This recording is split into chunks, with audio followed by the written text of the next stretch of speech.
দীপুমণির 900 কোটি টাকার অবৈধ সম্পদের তথ্য ফাঁস।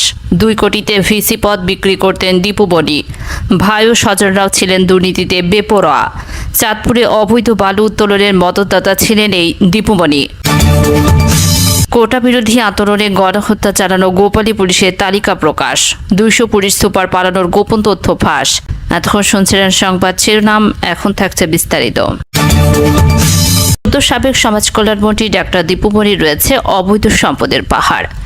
নিজ নামে ভাই ডাক্তার জাওয়াদুর রহিম ওয়াদুদ টিপু এবং পরিবারের অন্য সদস্যদের নামে হাজার কোটি টাকার স্থাবর অস্থাবর সম্পদ করেছেন সাবেক এই পররাষ্ট্র, শিক্ষা ও সমাজ কল্যাণমন্ত্রী।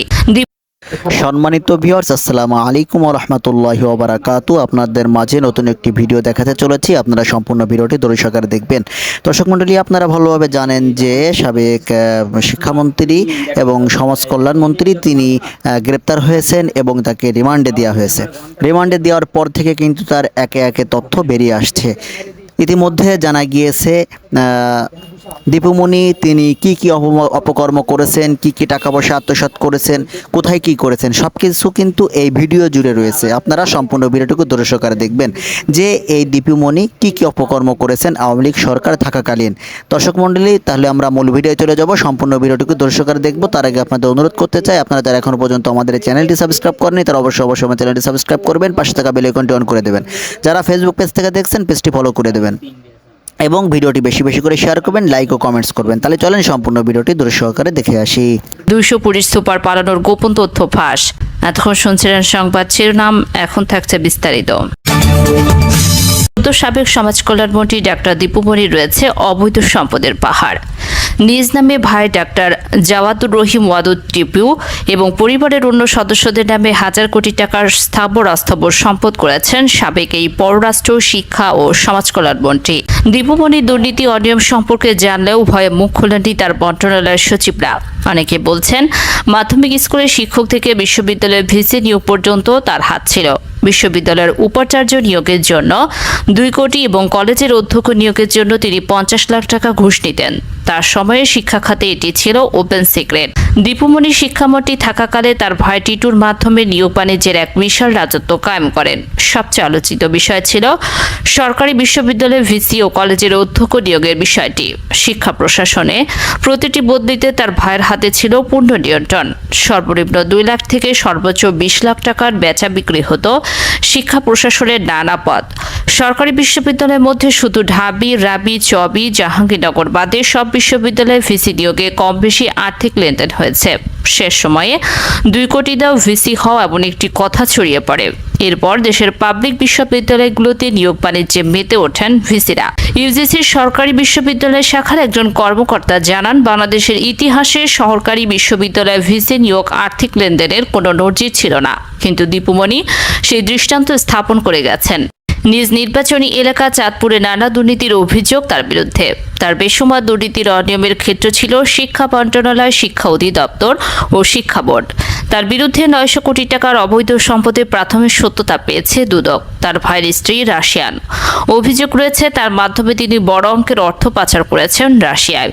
দীপুমণির বিরুদ্ধে সবচেয়ে বড় অভিযোগ হলো চাঁদপুরের কুখ্যাত বালুখেকো সেলিমের মূল মদতদাতা তিনি। সেলিমকে বলা হয় দীপুমণির ক্যাশিয়ার। একসময় রিকশা, নৌকা চুরি সহ ছোটখাটো অপরাধের সঙ্গে জড়িত সেলিম খান 2009 সালে আওয়ামী লীগ ক্ষমতা আসার পর দীপুমণির সঙ্গে সখ্য গড়ে তোলেন এবং চাঁদপুর সদরের লক্ষ্মীপুর ইউনিয়নের চেয়ারম্যান হন। এরপর দীপুমণির প্রত্যক্ষ সহযোগিতায় মেঘনার বুক থেকে বালু তুলতে শুরু করেন। টানা 1 যুগের বেশি সময় ধরে বালু তোলেন তিনি। সরকারি নথি অনুযায়ী 2018 থেকে 2022 সালের এই 4 বছরে দীপুমণির নির্বাচনী এলাকা চাঁদপুর সদর উপজেলার 21টি মৌজা থেকে 668 কোটি 33 লাখ ঘনফুটের বেশি বালু তুলেছেন সেলিম খান। প্রতি সিএফটি সাদা বালুর পাইকারি দর 2 টাকা। এই হারে শুধু 4 বছরে তিনি যে পরিমাণ বালু তুলেছেন তার মূল্য প্রায় 1337 কোটি টাকা। বালু ব্যবসা থেকে 1000 কোটি টাকা আয় করলেও সরকারি কোষাগারে 1 পয়সাও দেননি। গত 5 আগস্ট গণপিটুনিতে নিহত হন সেলিম। 2022 সালের 9 সেপ্টেম্বর চাঁদপুর জেলা প্রশাসন সেলিম খানকে 15 দিনের মধ্যে রাষ্ট্রীয় কোষাগারে 267 কোটি 33 লাখ টাকা জমা দেওয়ার নির্দেশ দেন, কিন্তু তিনি 1 টাকাও জমা দেন। যাননি। 2022 সালের 24 সেপ্টেম্বর বিশ্ব নদী দিবসের অনুষ্ঠানে জাতীয় নদী রক্ষা কমিশনের তৎকালীন চেয়ারম্যান ডক্টর মঞ্জুর আহমেদ চৌধুরী বালু উত্তোলনের নৈপথ্যে দীপু মনির দিকে আঙুল তোলেন। এরপর 1 মাসেরও কম সময়ের মধ্যে মঞ্জুর আহমেদকে পদ থেকে সরিয়ে দেওয়া হয়। দীপু মনির বিরুদ্ধে বড় একটি অভিযোগ হলো 2021 থেকে 2022 সালে চাঁদপুরের সরকারি বিজ্ঞান ও প্রযুক্তি বিশ্ববিদ্যালয় স্থাপনের জন্য ভূমি অধিগ্রহণের দুর্নীতি। সেখানকার 62.5 একর জমি বোজাদারের চেয়ে 20 গুণ বেশি দাম দেখিয়ে দলিল করে নেন তার ঘনিষ্ঠজন। তিনি তখন শিক্ষামন্ত্রী ছিলেন। ওই সময় সরকারের কাছ থেকে 359 কোটি টাকা বাড়তি নেওয়ার এই কারসাজিতে জড়িত ছিল দীপু মনি ও তার সহযোগীরা। চাঁদপুরে সরকারি বিজ্ঞান ও প্রযুক্তি বিশ্ববিদ্যালয়ের জন্য একক নামে সর্বোচ্চ জমি দেন দীপু মনির ভাই জাওয়াদুর রহিম ওয়াদুদ। তার নামে দলিল হয় 568 শতাংশ জমির।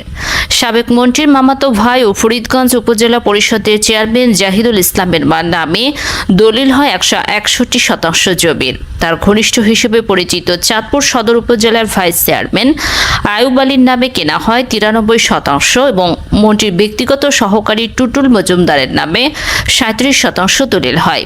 দীপু মনির ভাই জাওয়াদুর রহিম টিপু নীলকমল ইউনিয়নের বাহিরচরে বিপুল পরিমাণ খাস জমি নিজের কবজায় নিয়ে তৈরি করেন মাছের ঘের, গবাদি পশুর খাবার ও সবজি বাগান। কেবল সরকারি জমির ওপরই নিয়ন্ত্রণ নেননি, ওই এলাকার নাম বদলে নিজের নামে রেখেছেন টিপুনগর।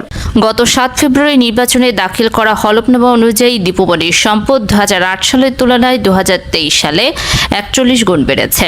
নিজ নামে অস্থাবর সম্পদ বেড়ে হয়েছে প্রায় 59 গুণ। তবে দুদকে জমা হওয়া অভিযোগ অনুযায়ী 16 বছরে দীপু মনির সম্পদ বেড়েছে 1000 গুণেরও বেশি। হলফনামা অনুযায়ী 2008 সালে নিজের পেশা থেকে দীপু মনির আয় ছিল বছরে 3 লাখ টাকা। গত নির্বাচনের আগে তিনি 3টি খাতে মোট আয় দেখিয়েছেন বছরে প্রায় 1,23 লাখ টাকা। এরই মধ্যে সঞ্চয়পত্র সমজাতীয় খাতে বিনিয়োগ থেকে তার আয় 3 লাখ টাকার কিছু বেশি। মন্ত্রী হিসেবে পরিতোষিত ভাতা পান 21 লাখ টাকার বেশি। অন্যান্য খাতে তিনি 99 লাখ টাকা আয় দেখিয়েছেন। 2008 সালে দীপু মনির মোট অস্থাবর সম্পদ ছিল 5 লাখ টাকার সমপরিমাণ। এরই মধ্যে 2,70,000 টাকা ছিল নগদ। গাড়ির দাম তিনি দেখিয়েছিলেন 1 লাখ টাকা। 25 ভরি সোনা বাবদ তিনি 1 লাখ টাকা এবং আসবাব বাবদ 30,000 টাকা দেখিয়েছিলেন। 2023 সালে দীপু মনির মোট অস্থাবর সম্পদ দেখিয়েছেন প্রায় 2,93 লাখ টাকা মূল্যের। এর মধ্যে নগদ রয়েছে প্রায় 68 লাখ টাকা এবং সঞ্চয়পত্র সমজাতীয় বিনিয়োগ রয়েছে 1,44 লাখ টাকা। গাড়ির দাম 60 লাখ টাকা এবং সোনা অন্যান্য ধাতুর দাম 9 লাখ টাকা দেখিয়েছেন তিনি। কিছু বৈদেশিক মুদ্রাও আছে তার। স্থাবর সম্পদের মধ্যে দীপু মনির 3টি ফ্ল্যাট এবং 10 কাঠা জমি রয়েছে, যেগুলোর মূল্য দেখানো হয়েছে 3,94 লাখ টাকার বেশি। 2008 সালে তার কোনো স্থাবর সম্পদ ছিল না। কোটা বিরোধী আন্দোলনে গণহত্যা চালানো গোপালী পুলিশের তালিকা প্রকাশ, 200 পুলিশ সুপার পালানোর গোপন তথ্য ফাঁস। দেশটার প্রস্তুতি নিচ্ছেন আওয়ামী লীগের সুবিধাভোগী 200 ঊর্ধ্বতন পুলিশ কর্মকর্তা। এরই মধ্যে মার্কিন যুক্তরাষ্ট্র, কানাডা, যুক্তরাজ্য, ফ্রান্স, জার্মানি সহ ইউরোপের বিভিন্ন দেশে ভিসার আবেদন করেছেন তাদের অনেকেই। গোয়েন্দা সংস্থা, বিভিন্ন মিশন সংস্থা থেকে জানা গেছে 5 আগস্টের পর থেকে ভিসার আবেদনগুলো করা হয়েছে। এই তালিকায় ঢাকা মেট্রোপলিটন পুলিশ, ডিএমপি সদ্য বিদায়ী কমিশনার, অতিরিক্ত আইজিপি, ডিআইজি, অতিরিক্ত ডিআইজি সহ এসপি মর্যাদার বেশ কয়েকজন কর্মকর্তা রয়েছে। তবে সংখ্যার দিক দিয়ে 20 থেকে 25 ব্যাচের কর্মকর্তাদের আবেদনের পরিমাণ বেশি, আর বেশিরভাগ কর্মকর্তার পছন্দের শীর্ষে রয়েছে আমেরিকা ও কানাডা। সংশ্লিষ্ট একাধিক সূত্রে তথ্য মতে ডিএমপি সাবেক কমিশনার শফিকুল ইসলাম, 12তম ব্যাচের অতিরিক্ত আইজিপি রুহুল আমিন, অতিরিক্ত আইজিপি কামরুল আহসান, অতিরিক্ত আইজিপি আতিকুল ইসলাম, 15 ব্যাচের কর্মকর্তা মনিরুল ইসলাম, শাহাবুদ্দিন খান, মাহবুবুর রহমান, খন্দকার লুৎফর কবির, আলী মাহমুদ, কৃষ্ণপদ রায়, 17 ব্যাচের কর্মকর্তা হাবিবুর রহমান, 18 ব্যাচের কর্মকর্তা আসাদুজ্জামান, 18 ব্যাচের কর্মকর্তা মাহবুব আলম আমেরিকার ভিসার আবেদন করেছেন। 17 ব্যাচের মিজানুর রহমান, হাফিজ আক্তার, আনোয়ার হোসেন এবং মঈনুদ্দিন কানাডার ভিসার আবেদন করে রেখেছেন। 17 ব্যাচের আব্দুল বাতেন ফ্রান্সের ভিসার আবেদন করে রেখেছেন। 18 ব্যাচের ইমাম হোসেন এবং মোজাম্মেল হক জার্মানির ভিসার আবেদন করে রেখেছেন। 15 ব্যাচের কর্মকর্তা বরজ কুমার মজুমদার ভারতের ভিসার আবেদন করে রেখেছেন। 20 থেকে 25 ব্যাচের কর্মকর্তাদের মধ্যে শাহমিজান, মোল্লা নজরুল, মোস্তাক আহমেদ, নূরে আলম বিনা, শাহ আবিদ, আতিকুর রহমান, মাসুদুর রহমান, সৈয়দ নজরুল ইসলাম, কানিজ ফাতেমা, হারুনুর রশিদ, শেখ রফিকুল ইসলাম, মারুফ সর্দার, বিপ্লব কুমার সরকার, সাজাদুর রহমান, জায়েদুল আলম, মেহেদি হাসান, মিজানুর রহমান, ফরিদ উদ্দিন, মোহাম্মদ জাকারিয়া, সঞ্জয় সরকার, জসিমউদ্দিন, আশরাফ হোসেন, মইনুল হক, আনিসুর রহমান, মাসুদ হোসেন, সুরান্ত রায়, প্রলয় কুমার জর্দা সহ বেশ কয়েকজন রয়েছেন।